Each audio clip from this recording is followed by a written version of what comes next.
Story Sikar presents white house down. Movie की शुरुआत Emily नाम के बच्ची से होती है जो कि एक मोबाइल फोन के अंदर न्यूज देख रही होती है कि यूएस के प्रेसिडेंट अलग अलग देशों में भेजी गई अपनी सेनाओं को वापस से बुला रहे थे और बाकी सारे देशों के साथ में एक शांति प्रस्ताव रख रहे थे, जिसको सुन के एमिली बहुत ज्यादा खुश होती है। और वो क्यों खुश होती है ये आपको मूवी की कहानी में आगे पता चलेगा। इसी के साथ उसे अपने खिड़की के बाहर से हेलीकॉप्टर्स की आवाज आती है। उस हेलीकॉप्टर के अंदर प्रेसिडेंट जेम्स होते हैं और उनके साथ में उनकी सिक्योरिटी टीम और सिक्योरिटी की हेड कैरल होती है जो कि व्हाइट हाउस की तरफ जा रहे होते हैं। वहीं दूसरी तरफ हम एमिली के फादर जॉन को देखते हैं। हमें जॉन के इंटरव्यू में पता लगता है कि जॉन एक एक्स मिलिट्री ऑफिसर है और वो डाइवोर्स्ड है। के साथ करंटली वो अभी व्हाइट हाउस के स्पीकर के लिए काम करता है। जॉन मिस्टर स्पीकर का सिक्योरिटी गार्ड होता है। इसी के साथ अब हम देखते हैं कि जॉन स्पीकर के साथ में व्हाइट हाउस के लिए जाता है। अब जॉन व्हाइट हाउस पहुंच के अपना काम निपटाता है। अपना काम निपटाने के बाद में वो जना से मिलता है। यहाँ पर जॉन सिक्योरिटी सर्विस की हेड कैरल को अपना इंटरव्यू देने वाला था सीक्रेट सर्विस के लिए,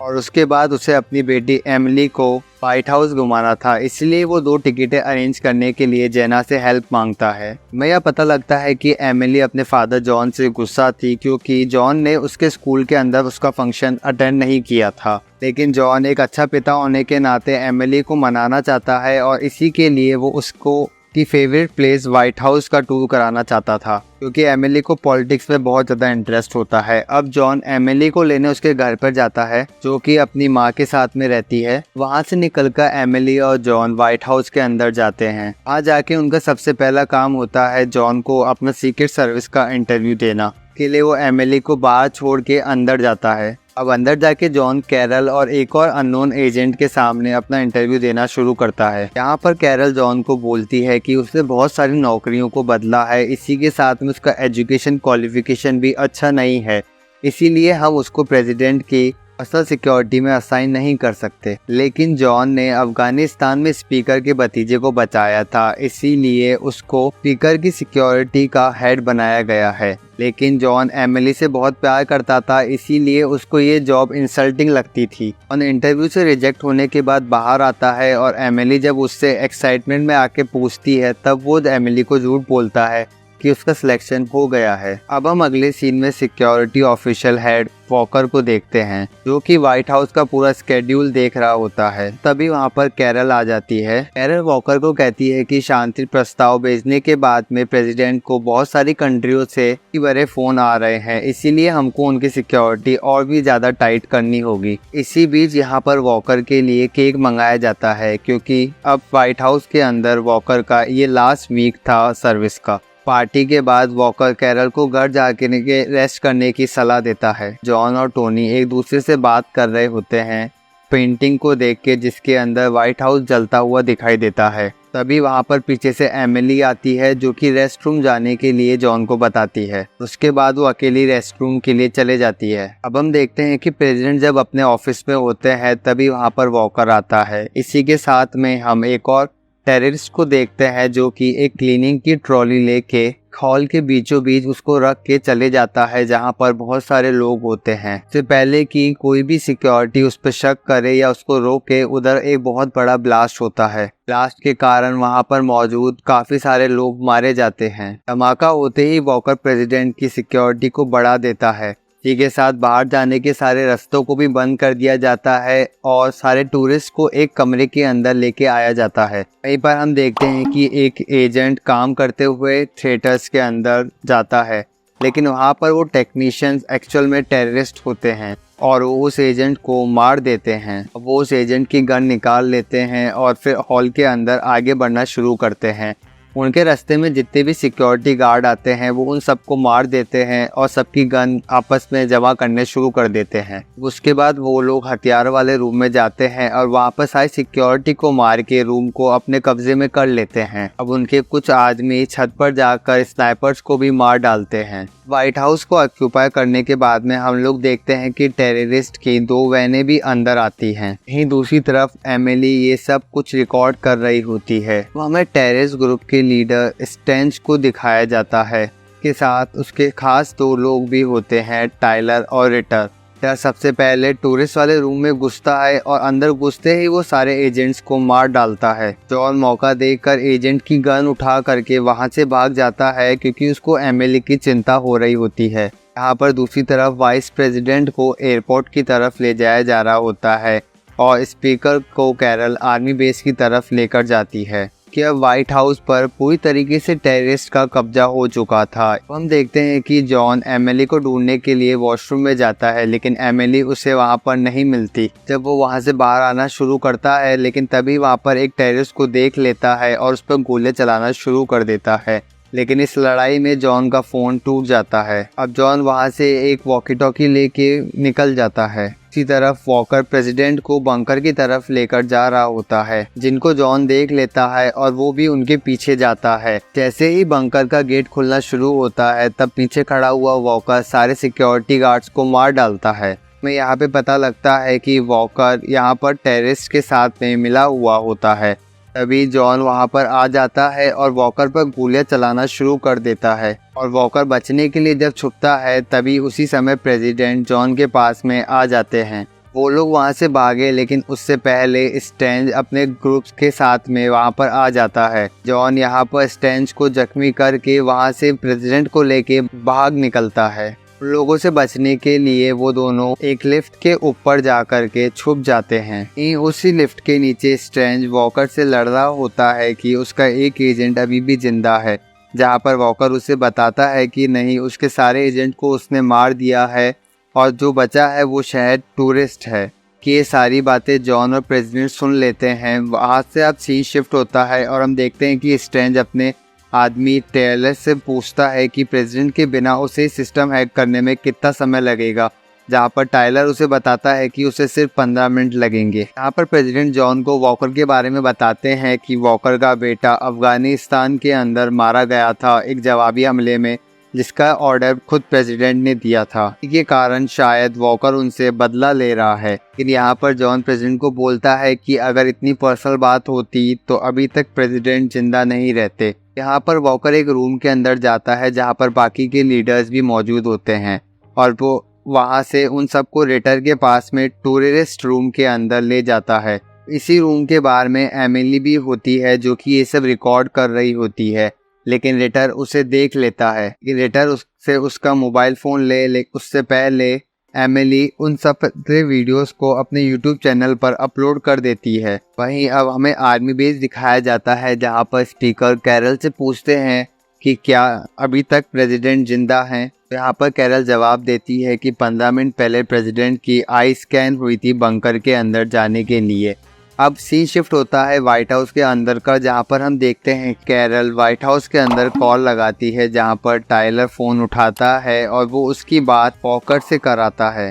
वॉकर से बात करने के बाद कैरल बहुत ज़्यादा शॉक हो जाती है कि इन सब के पीछे वॉकर होता है। वॉकर उन्हें कहता है कि उन्हें $400 मिलियन और एक एयरपोर्ट रनवे तैयार चाहिए। साथ में वॉकर उन्हें सख्त चेतावनी देता है कि अगर उसे कोई भी गन के साथ में दिखा तो वो एक एक करके कैबिनेट मिनिस्टर्स को मार देंगे, साथ ही में 2 घंटे बाद वो प्रेसिडेंट को भी मार डालेगा। इस तरह हम देखते हैं कि जॉन और प्रेसिडेंट अपने रूम के अंदर आ जाते हैं और उन्हें वो फ़ोन मिल जाता है। फ़ोन मिलते ही जॉन सबसे पहले जना को फ़ोन लगाता है कि बाकी के सारे नंबर ट्रेस किए गए थे। यहाँ पर जना और प्रेसिडेंट की स्पीकर और वाइस प्रेसिडेंट से बात कराती है, पर फिर कैरल जॉन को प्रेसिडेंट को बाहर निकालने का रास्ता बता रही होती है। तभी वहां पर 2 टेररिस्ट आ जाते हैं और वो इन लोगों पर हमला करने लगते हैं। इन जॉन और प्रेसिडेंट मिलकर उन दोनों को मार देते हैं। वहाँ पर टीवी पर वो दोनों न्यूज़ देखते हैं और वहाँ पर वही वीडियो होता है जो एमिली ने अपने यूट्यूब चैनल पर अपलोड किया होता है। एमिली का नाम इस तरीके से टीवी पर आने पर जॉन को एमिली की और ज़्यादा चिंता होने लगती है और वो फिर वहाँ से एमिली को ढूंढने निकलता है। दूसरी तरफ उन सारे टेररिस्ट का आर्मी बेस के अंदर पता लगाया जाता है, जो कि वॉकर की नज़र के अंदर पहले से ही होते हैं। यहाँ पर दूसरी तरफ जॉन और प्रेसिडेंट बेसमेंट के अंदर जा रहे होते हैं, जहाँ पर कैरल उन लोगों को गाइड कर रही होती है। लेकिन जस्ट एग्जिट पर पहुँचने के बाद प्रेसिडेंट वहाँ से बाहर नहीं जा पा रहे होते हैं क्योंकि टाइलर ने वहाँ पर बम फिट किया होता है। वहाँ से निकलकर जॉन और प्रेसिडेंट पार्किंग एरिया में जाते हैं और प्रेसिडेंट की लिमोजीन लेकर के वहाँ से बाहर निकलते हैं। ये कार प्रेसिडेंट की होती है तो ये कार बुलेट प्रूफ भी होती है और इसके अंदर एक ग्रेनेड लॉन्चर भी होता है। लॉन्चर की मदद से प्रेसिडेंट मेन गेट को उड़ा देते हैं। तभी वहाँ पर रिटर एमिली को बाहर लेकर आता है, जिसकी वजह से जॉन बहुत ज़्यादा परेशान होना शुरू हो जाता है और उसी समय वहाँ पर एक मिसाइल आकर टकराती है। गाड़ी वहाँ से उड़कर एक स्विमिंग पूल के अंदर जाकर गिर जाती है, लेकिन प्रेसिडेंट और जॉन ठीक होते हैं और जैसे इतना तैसे करके वो लोग वहाँ से बाहर निकलते हैं। उन लोगों ने कार में से एक ग्रेनेड निकाल लिया होता है। वो रूम एक गैस टैंक का रूम होता है और उसी समय एक टेररिस्ट बाहर से उन लोगों पर शूट करना शुरू कर देता है। की वजह से वहां पर बहुत बड़ा ब्लास्ट होता है, लेकिन जॉन प्रेसिडेंट को उस ब्लास्ट से बचा लेता है। लेकिन वहां पर बाहर सबको लग रहा होता है कि प्रेसिडेंट और जॉन इस धमाके के अंदर मारे जा चुके हैं और वो लोग वाइस प्रेसिडेंट को प्रेसिडेंट बना देते हैं और फिर उन्हें न्यूक्लियर मिसाइल के कोड भी दे दिए जाते हैं। वाइस प्रेसिडेंट के प्रेसिडेंट बनने के बाद में वो सीधा व्हाइट हाउस पर हमला करने के ऑर्डर दे देते हैं। की वजह से 3 हेलीकॉप्टर व्हाइट हाउस पे अटैक करने के लिए निकल जाते हैं, लेकिन जैसे ही वो व्हाइट हाउस के पास में आते हैं उसमें से 2 हेलीकॉप्टर को गिरा दिया जाता है। लेकिन जैसे ही तीसरा हेलीकॉप्टर पर मिसाइल लॉन्च हो उससे पहले वहां पर जॉन आ जाता है और ट्रेन से फाइट करना शुरू कर देता है। उनके काफ़ी रोकने के बाद भी स्ट्रेंज वहां पर मिसाइल चला देता है और हेलीकॉप्टर को क्रैश कर देता है। जॉन और स्टेंज के बीच की फाइट में स्टेंज को जॉन बहुत मारता है, लेकिन उसी समय वहां पर स्टेंज का एक आदमी आ जाता है, जिसकी वजह से जॉन को वहां से भागना पड़ता है। इन लड़ाई के दौरान वहां पर उनकी जेब से व्हाइट हाउस के टूर की 2 टिकटें गिर जाती है, जिसकी वजह से स्ट्रेंज को पता लग जाता है कि एमिली जॉन की ही बेटी है। वहीं दूसरी तरफ प्लान के अनुसार टाइलर मिसाइल लॉन्च कर देता है, जिसका टारगेट वो प्लेन होता है जिसके अंदर न्यू प्रेसिडेंट होते हैं। अब उस हमले के अंदर न्यू प्रेसिडेंट भी मारे जा चुके होते हैं, लेकिन अब एज पर रूल स्पीकर को न्यू प्रेसिडेंट बनाया जाता है। यहाँ पर स्पीकर भी प्रेसिडेंट बनते ही व्हाइट हाउस को उड़ा देने का आदेश दे देते हैं। पर कैरल जॉन को फोन करके बता देती है कि 15 मिनट के अंदर व्हाइट हाउस पर एक बॉम्ब गिरने वाला है। यहाँ पर स्ट्रेंज एमिली को वॉकर के पास में ले जाता है और उसके बाद में वॉकर व्हाइट हाउस के स्पीकर से जॉन और प्रेसिडेंट को उसके पास आने को कहता है, वरना वो एमिली को मार डालेगा। उसकी ये बात सुन के प्रेसिडेंट वहाँ से वॉकर के पास चले जाते हैं, लेकिन जॉन नहीं जाता। दरअसल इधर वॉकर को प्रेसिडेंट जिंदा चाहिए होते हैं कि वो न्यूक्लियर बम को एक्टिव कर सके। इस मदद से वह अपने दुश्मन देशों पर एक न्यूक्लियर बम से अटैक करना चाहता था और उसको एक्टिव करने के लिए वॉकर को प्रेसिडेंट की हार्ट बीट की ज़रूरत थी। लेकिन इसी बीच में एयर अलार्म से पानी आने लगता है कि हम देखते हैं कि जॉन ने दूसरी तरफ व्हाइट हाउस पे फिर से बहुत ज़्यादा आग लगा दी थी। इसी बीच रीटर वहाँ पर आकर जॉन पर हमला करने लगता है, लेकिन उसी के साथ में रीटर के पीछे से टोनी आकर रीटर को मार डालता है। का प्लान फ्लॉप होते देख टाइलर वहां से भागने की सोचता है। अब यहाँ पर दूसरी तरफ वॉकर प्रेसिडेंट की फिंगरप्रिंट्स और हार्ट बीट स्कैन करता है और न्यूक्लियर बम्स को एक्टिव कर देता है। ये देखते हुए मिस्टर स्पीकर, जो कि अभी न्यू प्रेसिडेंट बने होते हैं, वो व्हाइट हाउस को गिराने का ऑर्डर दे देते हैं। यहाँ पर वॉकर उन कंट्रीज को सिलेक्ट करने लगता है जहाँ पर उसे वो न्यूक्लियर बॉम्ब्स गिराने होते हैं। तभी प्रेसिडेंट उसे आकर रोकने लगते हैं, यहाँ पर वॉकर प्रेसिडेंट को शूट कर देता है। वहीं पर दूसरी तरफ जॉन और स्टेंज के बीच में बहुत भयानक लड़ाई हो रही होती है, जहाँ पर जॉन स्टेंज को ग्रेनेड की मदद से मार डालता है। जॉन गाड़ी लेके सीधा उस रूम के अंदर घुस जाता है जहाँ पर वॉकर होता है। लेकिन वॉकर न्यूक्लियर मिसाइल को लॉन्च कर सके, जॉन उसे मार डालता है। वॉकर को मारने के बाद जॉन एमिली को वहाँ से भाग जाने के लिए कहता है, क्योंकि व्हाइट हाउस पर बम गिरने वाला होता है और वो खुद प्रेसिडेंट को देखने के लिए चले जाता है।